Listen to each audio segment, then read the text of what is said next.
Hare Krishna. So tomorrow is the most wonderful day. Is it? Okay. Yeah. You put the water on the floor here. Tomorrow is the most wonderful day of Janmashtami. And this is the last in our series of lead-up classes, as we call them.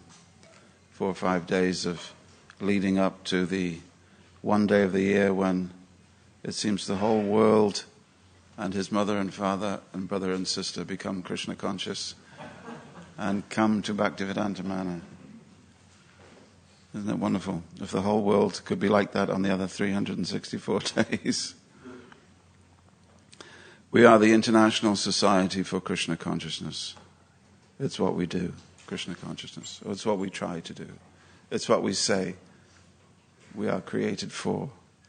And those of us sitting here today, and those of us listening at home, and those of us listening in our car to this class, we have dedicated our mornings to the pursuit of Krishna consciousness. There are 2 main books in India. One is the Bhagavad Gita, and one is the Srimad Bhagavatam. And of the Srimad Bhagavatam, in Madhya Pradesh, the 11th canto is known as the Bible of the state of Madhya Pradesh, especially with the commentaries by Gyanadev, because Krishna speaks to Arjuna. Of course, we know that 700 verses make up the Bhagavad Gita. When we turn to the Uddhava Gita, when Krishna speaks to Uddhava, there are 1,200 verses. So, in the Uddhava Gita, Krishna explains many things in a little more detail. But he also comes to what we now know as chapter 20, and this is the last verse of chapter 20. And it's sort of the Sarvadharma Prachaja, because he's spoken a lot of things to Uddhava, and now he's beginning to finish up the teachings. Okay. And the translation. Persons who seriously follow these methods of achieving me, which I have personally taught, attain freedom from illusion, and upon reaching my personal abode, they perfectly understand the absolute truth. There's no purport. Well, there is a purport, but it's a concluding statement by the disciples of Srila Prabhupada, who translated these. Thus end the purports of the humble servants of His Divine Grace, A.C. Bhaktivedanta Swami Prabhupada, to the 11th canto, 20th chapter. Entitled, Pure Devotional Service Surpasses Knowledge and Detachment. Well, the subject that I was given to speak on is entering the spiritual world, or entering Krishna's abode. Is that it? I hope I got the right one. Okay. Because that's what I've prepared. We should be heartened by these words from Krishna, because Krishna hasn't changed his opinion. It's 36 years later, 36 years after Krishna says, Sarva Dharma Prajaja, surrender to me, I'll protect you, you'll come to me, don't worry, settle down, just fight. This is Krishna. 36 years later, Krishna's speaking to Uddhava, but he hasn't changed his opinion. Now, who of us does not change an opinion or two in 36 years? Most of us, we change our opinion quite often, don't we? We like this. 36 years later, we don't like that at all. 36 years ago, I used to wear these clothes. 36 years later, I wouldn't be seen dead in those clothes. Krishna is the master of the universe. And not just master of this universe, but master of all universes. He's eternal. Before the universe existed, there was Krishna. After the universe is destroyed, there will be Krishna. So Krishna is of that place which is Param, the highest, Paramam Brahman. His opinion does not change. His opinion cuts through all the changing opinions. By nature, our opinions change all the time because of the swirl of the modes of material nature. By his nature, completely free from the modes of material nature, Krishna's opinion never changes. There's nothing to change it to. He is Atmarama, he's completely happy. Our opinion changes because we want happiness. And happiness in the material world comes and it goes. So when we get happiness, that's our opinion. When happiness fades, we change our opinion.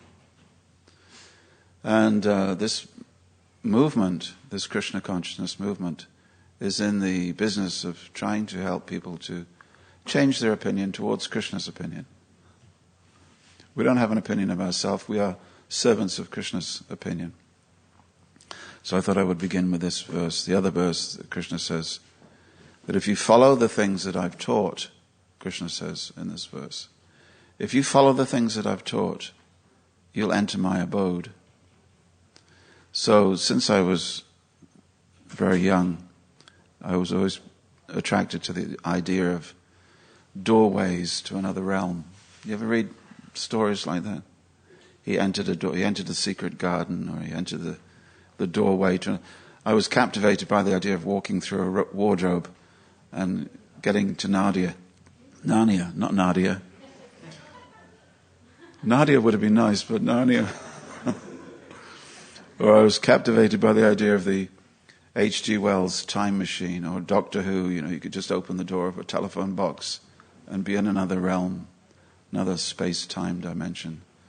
So the devotees first told me about Srila Prabhupada. I was attracted also when someone told me there was a platform 9 3/4 at Euston Station. I checked the other day. There is nothing there. My opinion has changed now. But they told me that when you get to see Prabhupada, he said, the devotee told me, he said, you'll see that he's in the spiritual abode. He's actually there. The place that we're trying to get to, he's actually there. And he's speaking from there, using a human body to speak to us. And I thought, my 17-year-old mind went, wow. So I was always checking Prabhupada out. Okay, he's in the spiritual world, but he's speaking to us from that seat over there. And I was sort of looking at, what does it mean? How is he in the spiritual world at the same time as being here in the English village of Lechmore Heath? So we used to listen to him very intently, because everything that he says is coming from the eternal realm. So when I came to the manor, I was very interested in this idea that there was a mystical incantation which could open up the door to this higher abode of Krishna. I thought this is very good. This tapped into some of the stories I'd heard when I was younger. The Ali Baba, open the door, open sesame. Or in the original Arabic, oh, Sim Sim. I'm a mindful of trivia. So then the other magical word which will do anything for you is, what is the word that the magicians use? Abracadabra, which in ancient Hebrew means, I create this. Abracadabra, I create this. And in ancient Aramaic, it comes out as Avada Kedavra, let anything inauspicious be destroyed. It's kind of a good word. But when I came to the devotees, they started telling me stories from the Indian tradition. And the devotees would tell me of their actual experiences. One devotee told me that he was in Calcutta and he saw a yogi. And the yogi was manifesting, it had to be Calcutta, didn't it? Bengali story. And the yogi started out with empty hands, and he was muttering these mystical incantations. And he would open his hands and there would be a grape or something. And the devotee said, why don't you get something useful? He said, like what? He said, well, why don't you get a Mongol arti sweet so I can offer it to Krishna? And he said, all right. So then he did his mystical incantation, and there was a pera in his hands. The devotee said, wait a second, you could have just had that up your sleeve. And the yogi said, what sleeves? He had no sleeves. So it's a big crowd gathered around, and everybody was very interested in the interaction between this American and this yogi. So then the devotee took out his fountain pen that he used for signing up life members, and he put a big X on the bottom of the Mangalati suite, which had yet to be offered, so technically speaking wasn't a Mangalati suite. And the yogi said, "Why did you do that?" He said, "No, I want you to put it back. If you can put this back, then I can find it after you put it back." "Where did you get it from?" He said, "Well, through the use of Prapti Siddhi, I went to Govinda Mohan Singh Sweet Mart, and I got the sweet there." "Did anybody see you?" He said, "No, I was standing here, but I was there at the same time." I said, "Okay, the X marks the sweet." So then he wrote, I don't know the mantra, something like, he said, "Gone." So then the devotee went to Mohan Singh's Sweet Mart, and he said, "I am Pujari from ISKCON, Calcutta." And the sweet man said, "Oh, very nice, very nice." He said, "I want some sweets for Krishna, but it has to be the best pera that you have." So he went through each of the pera on the stands, and there it was. He picked one up, and there was the X on the bottom of the sweet. So when I heard this, immediately I thought, yes, that's it. Krishna consciousness is real. I was very impressed by a little bit of magic. Another story. Are you impressed? Maybe not. So another devotee told me, he said, I was in Mayapur and someone had been stealing the bricks. We were building what we used to call in those days the Long Building. Now it's called the what building? Chakra Building, yeah. So they were building that in 1976 and someone had been stealing the bricks. In India you've got to always work out, who's been stealing. So another mystical incantation, they called in the man who could find thieves by mystical incantations. You can find people like that in the yellow pages in Mayapur. The mystical incantation man. And they got 2 bamboo sticks and they put them together in an X. They tied them in the middle. Don't worry, Deepak, we're getting to Krishna consciousness eventually. So we went like this. This is for all you folks at home. I am holding my hand in the figure of an X. So he went and he lined up all the builders, and they as he was chanting, he put the X on their neck like this. And he went down there and he came to number 14, and the bamboo just went like that around the man's neck. And he said, I'm sorry, I didn't mean it. So immediately they knew that they had found the thief, and he had to return all the bricks. But interesting story. So the third one I'm going to tell you, just before you get bored, is of a snake bite. A devotee was bitten by a cobra and went into a coma, a cobra coma. And again, they looked in the yellow pages, called the mystical incantation man who does mantras for snake bite. Hello? Is that the snake bite man? This is real. So they call the snake bite man, again, incantations this time of objects, little cowrie shells, 7 cowrie shells on a brass plate. So he's doing all the mantras, threw the shells away, and slapped the devotee on the back with a big brass plate. Immediately, from the point at which he'd been bitten, this black ooze started to gush out. And it was blood mixed with the poison, and it all started coming out. Now, why am I telling you these things? I'm telling these because I know I've got your interest and no one's sleeping. But the other thing is that Prabhupada told the killer story. Would you like to hear Prabhupada's story? This is a story that Prabhupada told, just so you know that I'm not just fudging my class this morning. Prabhupada had in India there's gurus for everything, and particularly there's gurus for music. So Prabhupada had a Mridanga guru, and Prabhupada's Mridanga guru taught Prabhupada Mridanga, but he told them a story about his guru. He said, my guru not only taught the Mridanga, but he was also a yogi, and he had Prapti Siddhi. No, excuse me. His guru, yes, Prabhupada's guru's guru was a student of this man who had Prapti Siddhi. Prapti is one of the 8 mystical abilities to be able to acquire something from somewhere else. When I first went to India, they told me, be very careful because some fallen yogis, they hang around in banks when you go to change your money. And if they see how much money you've received, they can take it from your pocket without you knowing. Anyway. So, this is Prabhupada's story. So he said, my Guru's Guru, he was sitting and his Guru asked him, he said, what would you like after the lesson? You've been so good during the lesson. What would you like? He said, I would like some fresh pomegranate from Kabul. Now, this was in Calcutta. He said, where are we going to get some fresh pomegranates from Kabul? So the Guru went into a trance. And then when he opened his eyes, he told the boy, he said, go into the next room. And when he went into the next room, he saw not only a pomegranate, but a branch of a pomegranate tree, which was still dripping sap, with about 6 pomegranates on it.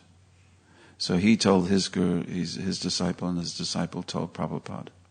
So Prabhupada told that story. He said, but it is a mystical ability to bring something from one place to another. He said, but it will not help you become Krishna conscious. But it's interesting because it opens up a doorway of understanding in our mind that can lead to greater things. Without those doorways, folks, Krishna consciousness may be something so far away. We need a little bit of magic and mystery, I think, to be able to open up the realm of our purely mundane material understanding, which is locked tight in this body and physical law. In order to understand that there's a Krishna's abode that we may enter, you first have to understand that what you see is not reality complete. What you see is only a very small portion of reality that material nature is allowing you to comprehend. Then there's all those parts of reality that we cannot see. So, that's the pomegranate story. So our mantra, of course, that does everything for us is the Maha Mantra. Maha Mantra takes us from the beginning all the way to the end. A lot of people, how many people use Facebook still? I know it's a middle-aged person's preserve. Go on, admit it. You still use Facebook, okay? Well, in Facebook, a very common thing is that you see people change their status, don't they, to in a relationship. See that? In a relationship. Philosophically speaking, we are in a. I'm right now. I could change my status on Facebook. I'm in a relationship. You know who I'm in a relationship with? This microphone. We're having a relationship right now. I'm having a relationship with a chair. I'm having a relationship with this floor. I'm having a relationship with actually everything in the universe. You're in a relationship with everything that exists. It just so happens that the one thing that you think that you'll gain happiness from is that relationship, from that one person in whom you've now placed all your desires. But we are in a relationship with everything. And one thing that we learn in Krishna consciousness, the very first thing we learn, is that what is the state of my relationships with matter, with God, with the modes, with time, with space, with the past, with the future. What's my relationship with these things? Because these things are they're less ephemeral than your relationship status. So this is called Tattva-traya. Tattva-traya. The 3 truths. What is your relationship as a conscious observer with the universe? What is the relationship of that universe with God, who is the ultimate observer? And what is your relationship with both of those?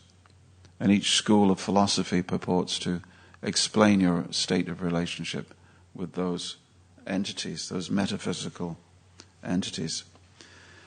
So Krishna consciousness is the art and science of developing our relationship with the ultimate of all these, which is Krishna, which is the source of everything. Now, I have noticed over my 40 plus years of being in a relationship with Krishna, or trying to, We're working on it. We have some issues to work through, me and Krishna. And I come to Krishna regularly and say, it's not you, it's me. But I'm working on that relationship. But it seems that I have noticed different stages that people go through, particularly in our Western world, where there's no tradition of Krishna consciousness. There's no tradition of... We're in danger of losing everything at the moment, actually. We're in danger, not... that's the biggest conspiracy theory. The biggest conspiracy theory is not whether it's not chemtrails. It's not whether the earth is flat. The biggest conspiracy theory is not whether there's holes through the world or whether there are, Illuminati that are controlling us, or whether the Queen is actually a lizard. The biggest conspiracy theory, the biggest conspiracy that is actually true, is that in Kali Yuga people will invent many different ways of forgetting the existence of God completely.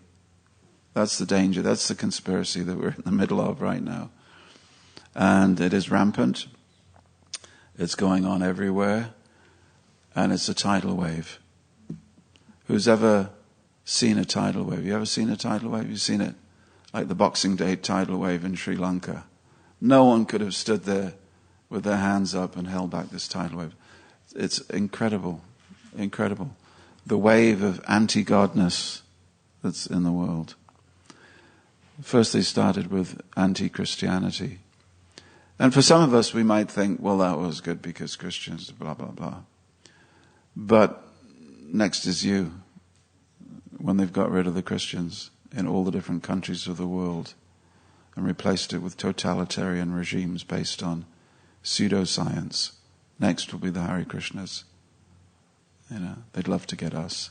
We're just so small at the moment, no one bothers us. And we say, oh yeah, those people, happy clappy.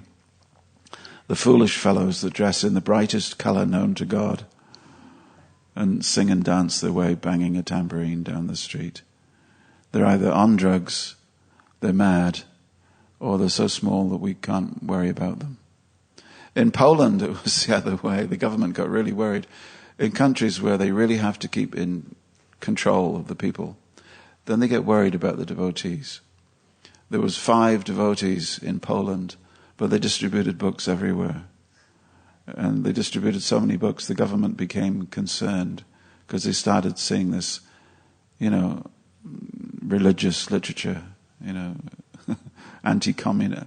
Religion is anti-communism, of course, so the anti-communist literature distributed everywhere. They didn't know where it was coming from. Thousands upon thousands upon thousands of books. And so they got really worried. And eventually they arrested the devotees, of which there are only 5 in Poland. And they said, how many people are in this country? How many of you distributing these books? And the devotee said, maybe 50. And the person said, only 50? Only, because there was 5 people. Only 50. How can 50 people distribute so many books? He said, you're everywhere. We see you everywhere. Anyway, how do we get onto that?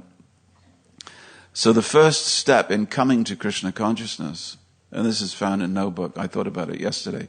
Therefore, it must be Deepak. I'm an ISKCON guru, therefore it must be true, right? So it's me and Deepak go back a long way.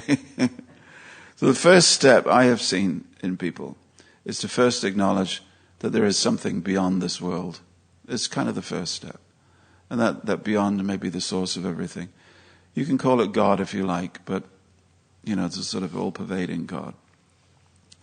Second step is that there's a transcendental world. There's a world of non-matter. There's a spiritual realm that is bigger than this realm. The third step I find people take is to overcome their inherent objections to Krishna. When I first came to this building, I liked the saffron, the shaved heads, the food, the singing, the dancing, the kirtan, the guru figure. I liked the ancient books, the Sanskrit chanting. I liked everything. But I used to look at Krishna and I think, do we really need Krishna? I'll take the rest of it, But why do we need Krishna to make all of this work? I like reincarnation, meditation. I love japa. I like getting up early in the morning. I like the idea of the mode of goodness. I like the funky way the devotees talked, which is sort of half American and half Sanskrit. You know the way the devotees talk. Far out, man. Let's go to Mangalati. You're English. First of all, why are you speaking Americanisms? Secondly, why are you speaking in Sanskritisms? Why don't you just say, let's go to the morning service? Or let's go to the morning meditation period. And why are you saying far out? We're not hippies. Far out. What does that mean anyway? So, you have to overcome objections to Krishna. And the fourth step that I and many others took is to understand that Krishna has his own personality and that it's not an anthropomorphic projection. It's not because it's from India that people in India have projected that Krishna or God must look like this. That was my thinking.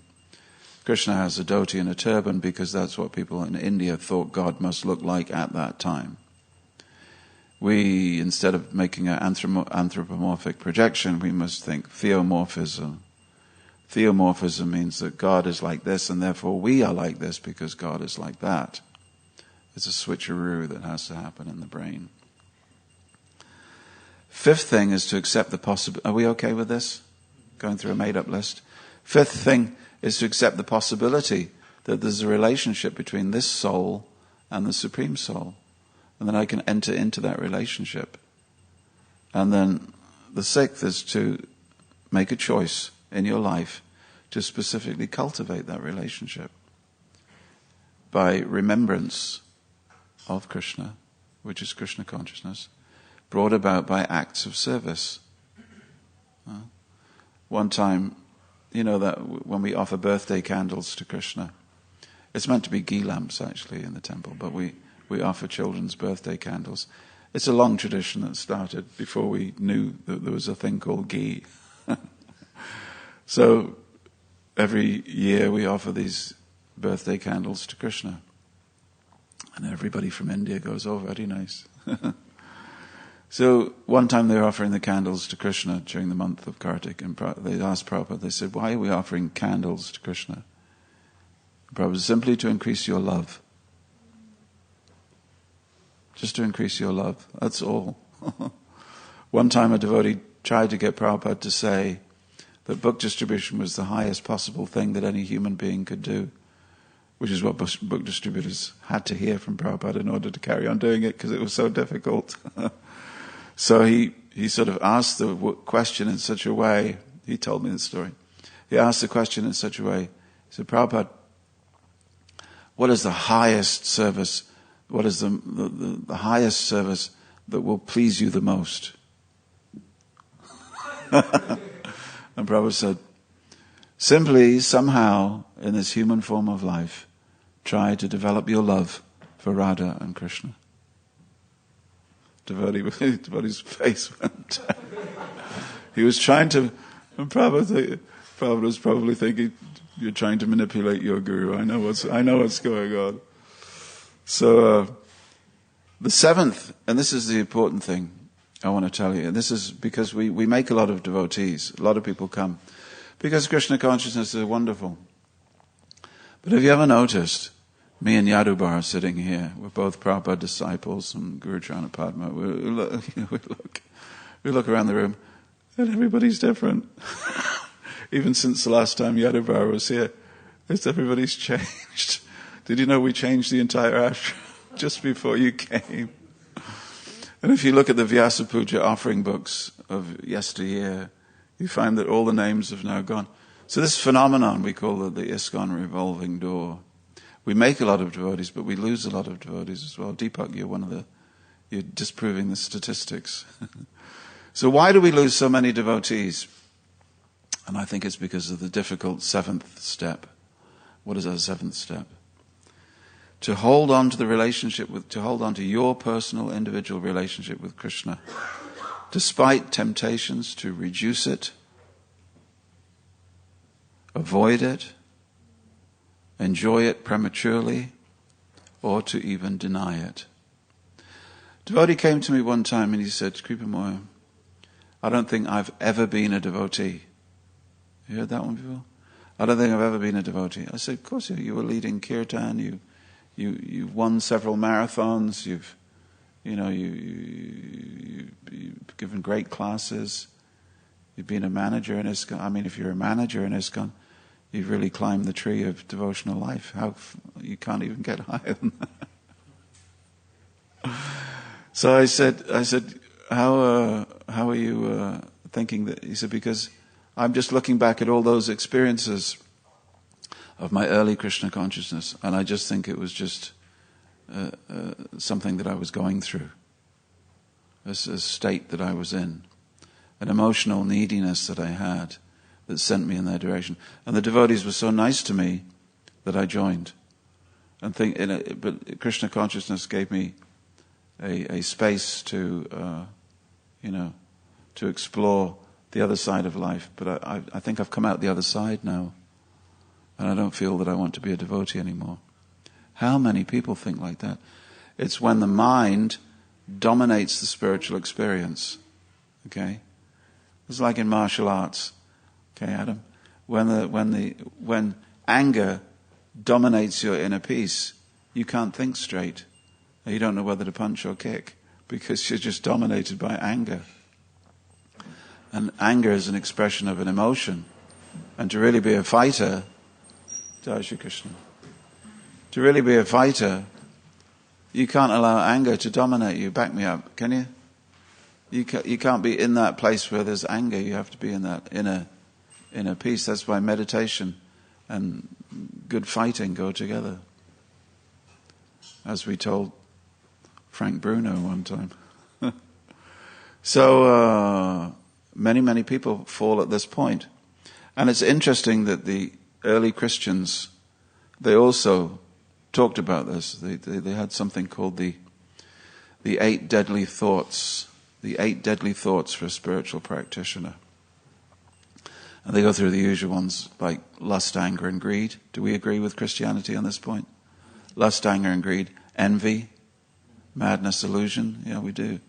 But then they came up with number 7 or number 8 in their list? It was sadness, spiritual depression, in which you become overcome, thinking that you will never reach God, thinking that God has turned his back on you, thinking that the relationship that you started to have with God has turned into something else, and God no longer cares for you. And it's something that comes to everyone.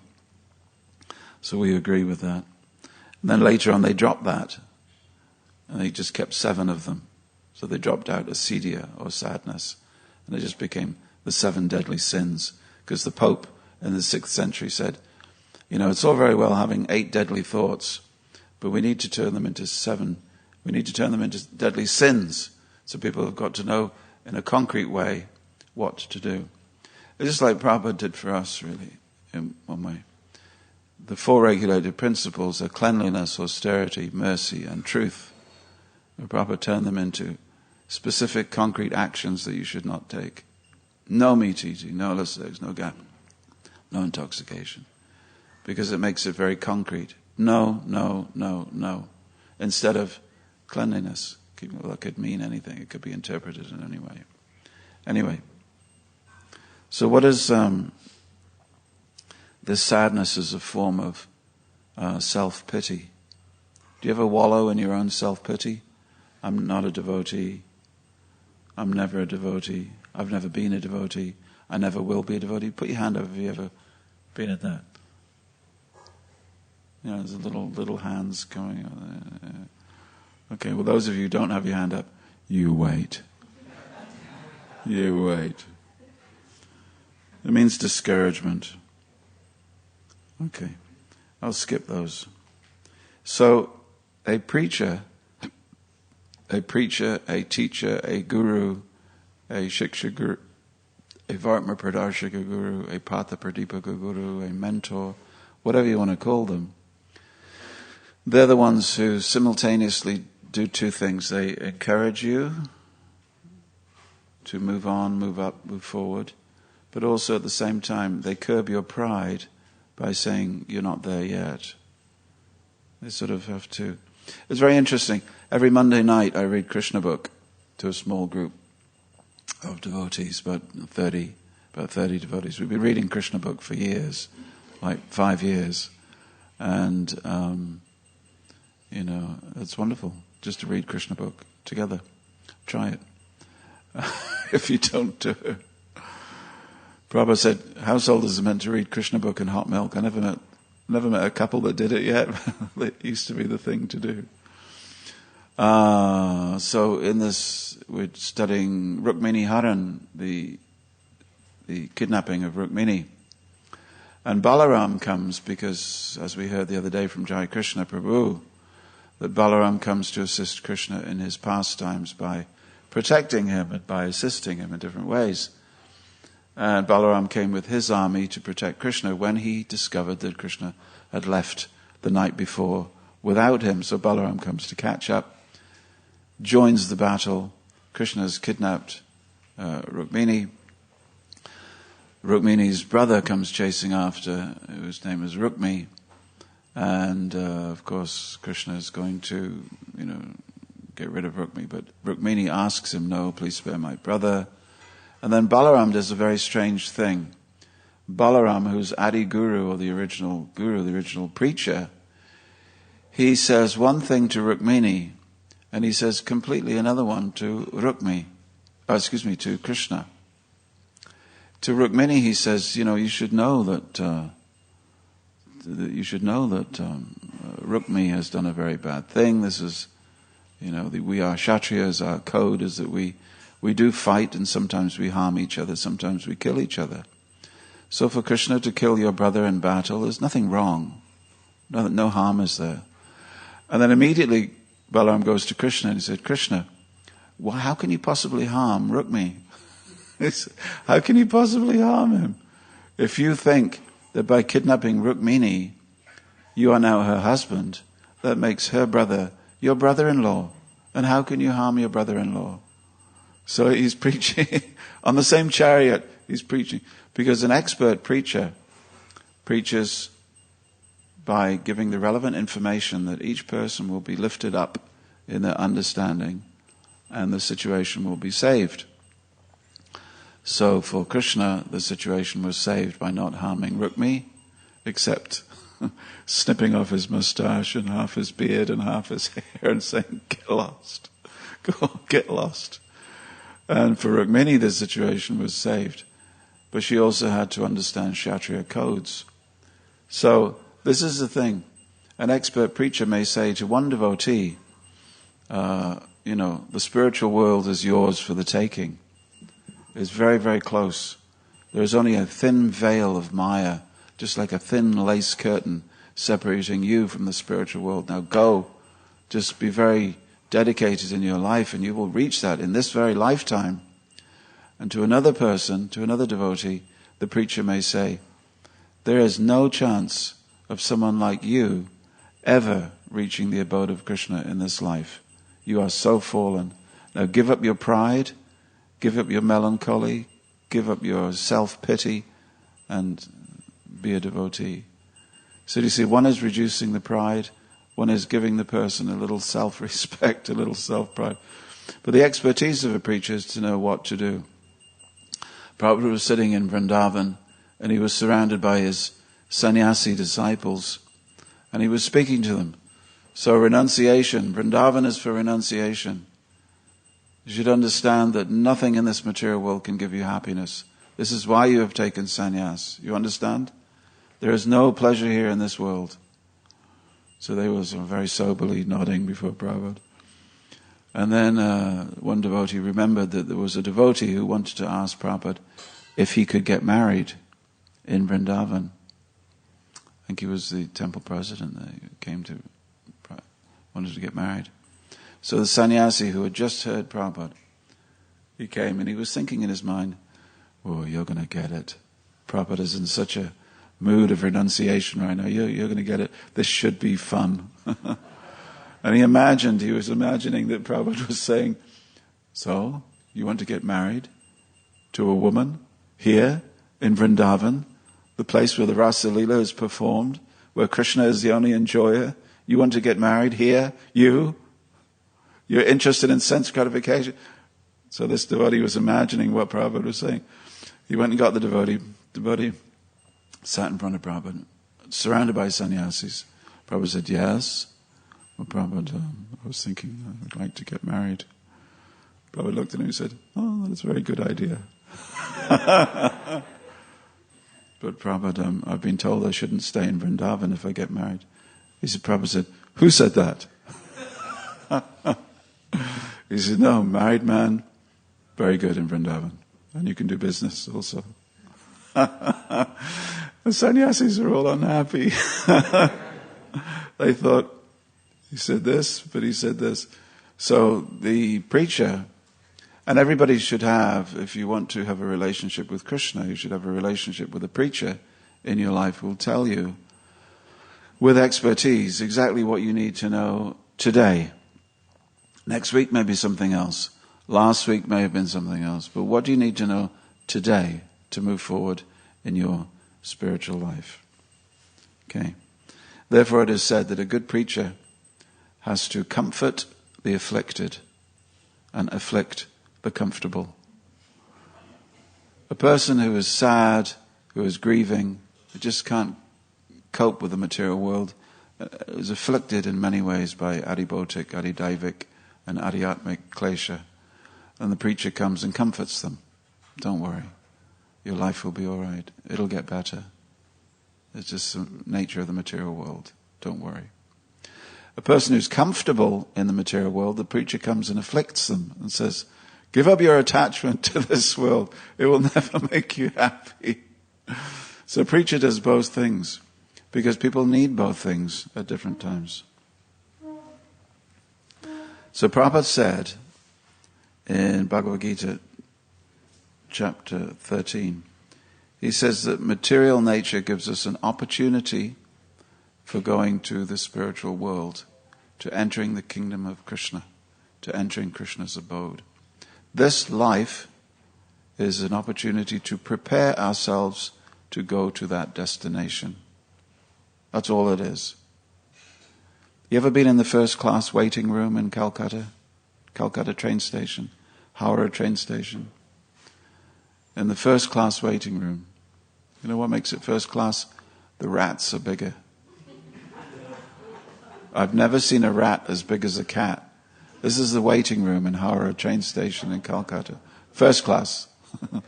God knows what the second class waiting room is like. But Prabhupada said this whole world, your whole life is a waiting room. We're waiting. We're actively waiting though. We're actively recreating our dormant relationship with Krishna that we have so forgotten. But we're waiting. We're in a waiting room. Don't get serious about it. Prabhupada said, a man is going to the toilet. Oh, he didn't. He probably said, man is going to the latrine. So he's going to the toilet to do his business. Does he think, oh, I should change the wallpaper in here. I should make this very, very comfortable. No! He does his business and get out. He said, so all of you, do your business in this world and get out. Get out. There's nothing more here for you. Go to the spiritual world. That's the first thing. First thing about going to the spiritual world and entering Krishna's abode is that you should want to. If you don't want to, then that's the first problem, isn't it? Why don't you want to go there? Then the remainder of your life you'll be working on those reasons. So then Prabhupada says, your spiritual body manifests, he quotes the Madhyani Nayana Shruti. Sava esha brahmanishta idam shariram martyamatisrija brahma pisa padaya brahmana pashiti brahmana shrinoti brahmana vedam sarvam anubhavati. It is stated here that when a living entity gives up this material embodiment and enters into the spiritual world, he revives his spiritual body, and in his spiritual body he can see the Supreme Personality of Godhead face to face. He can speak to him face to face, and he can understand the Supreme Personality as he is. Well, how wonderful is that? Krishna gives many different ways, well, 3 different ways, both in Bhagavad Gita and also in the 20th chapter of the 11th canto of the Uddhava Gita. Krishna gives these, and Uddhava is kind of confused because, like Arjuna, Krishna says the world was created along with demigods, worship them, give them their portion. And then later on Krishna says, don't worship the demigods. The Vedas say worship the demigods, do your duty, follow Varnashram. And then later on the Upanishads say, only a fool worships the demigods. So similarly, Krishna gives different ways, karma yoga, then there's bhakti yoga, there's karma yoga, jnana yoga, and bhakti yoga. So Uddhava is a little confused. So in chapter 20, Krishna resolves that by saying, well, it was like this. So in the Bhagavatam, we also find that in the story of Maharaj Prithu was a perfect yogi as well. And Prabhupada gets into the detail about when you go to a yoga studio for preaching, you see these charts, and it's got this chakra, that chakra, this chakra, this chakra, this chakra, and then finally the chakra. So Prabhupada gets into detail. It's actually from a Shiva Tantra scripture. But Prabhupada describes it, and then he gets to the end of it, and he says, but Maharaj Prithu could have gone back to Godhead with this process. But then he resolves it by saying, but he used the perfection of that process to go back to Godhead with bhakti. So that's one thing. I'm getting to the end. Prabhupada gets into great detail here. If you want these notes, I can send to you. So we hear in the, which canto is it? Oh gosh, 9th canto. Story of Durvasa Muni and Maharaj Ambarish. That Durvasa Muni was able to go to Vaikuntha using the yoga process. When he was running away from the Sudarshan Chakra, he went to Vaikuntha. The 4 Kumaras went to Vaikuntha even with the process that they had, but they could only perfect the process by smelling the saffron particles from the lotus feet of the Lord. Then they perfected the relationship with the Lord. Durvasa Muni could only perfect his relationship with the Lord through a devotee of the Lord and asking forgiveness. So it seems that the very last stage of going back to the spiritual world is this relationship with the Acharya. So in this way, Prabhupada talks about Acharya Upasanam as the next element of going back to the spiritual world. He says, do not doubt, Krishna has invited you to join him in the spiritual world. What a wonderful thing for us to hear. Krishna has personally invited you. It's not just these other people that are called pure devotees in the pages of scripture. It's not just these other people called gurus and mahants and swamis and yogis that have a personal relationship with Krishna. You, me, each of us, someone who's just walked into this temple, has been sent here by Krishna to revive the relationship with Krishna. You cannot be sitting in a Krishna temple here in the morning without Krishna's personal invitation for you to be here.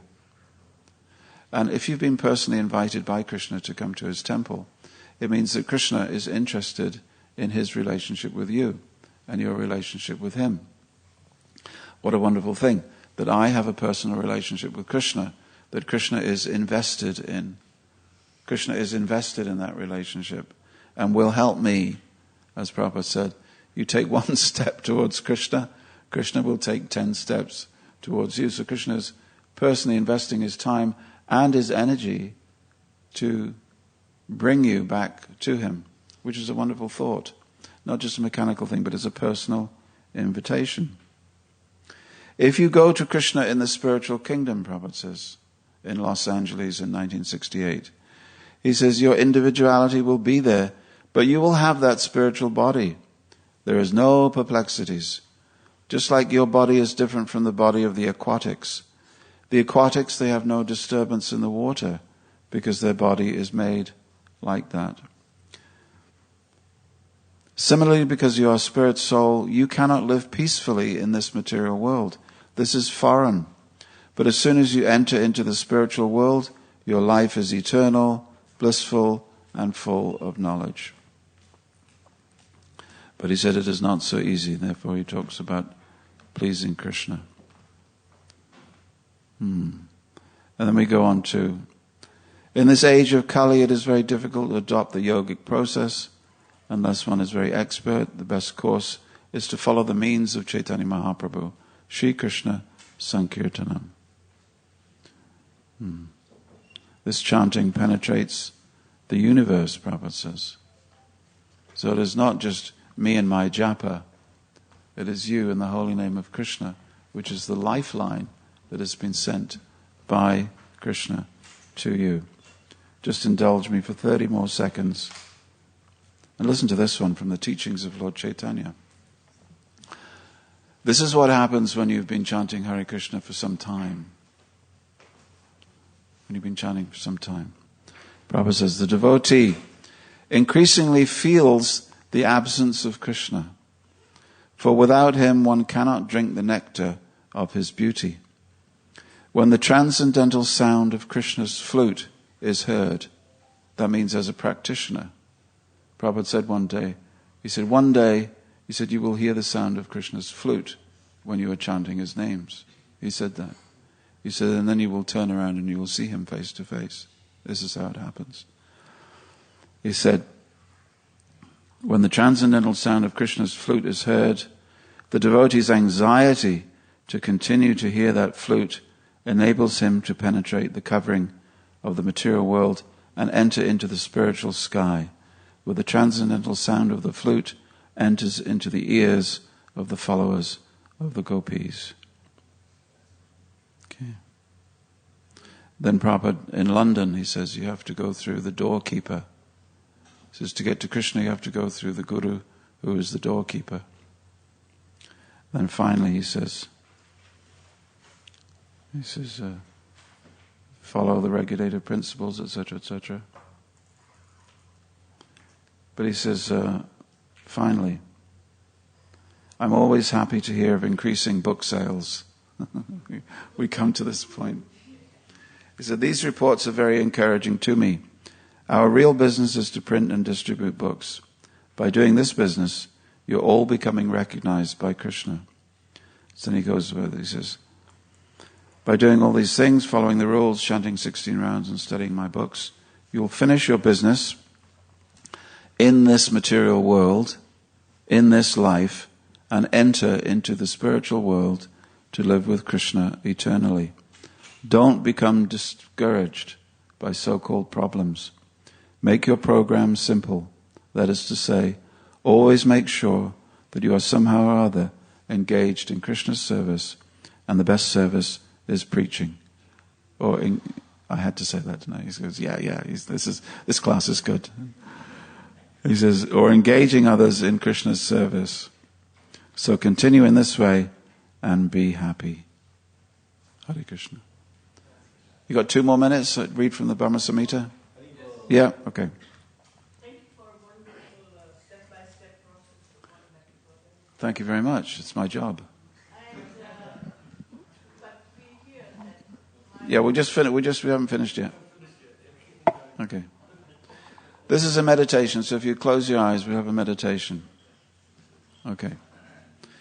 Sriya Kanta Kanta Parama Purusha Kalpataravo Druma Bhumischintamani Ganamaitoyam Amritam Kataganam Natyam Gamanamapi Vangshi Priyasaki Chiranandam Jyoti Paramapitara Shraddhamapicha Sayatra Shirabdi Sravati Surabhibhyascha Sumahan Nime Shardakyo Va Vrajati Nahi Yatrapi Samaya I worship that transcendental seat known as Svetadweep, where as loving consorts, the Lakshmis in their unalloyed spiritual essence practice the amorous service of the Supreme Lord Krishna as their only lover, where every tree is a transcendental purpose tree,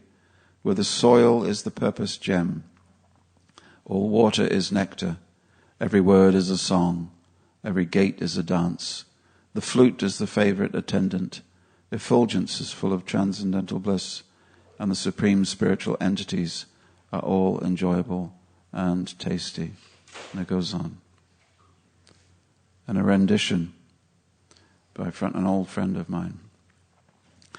There the primal being plays his love sports with goddesses who are his dear consorts, where shady wish-fulfilling trees abound, where thought gems form the structure of the ground, where the water is ambrosia sweet, all speech a song, and walking upon feet becomes a dancing pace where'er they wend, and there the flute is the beloved friend.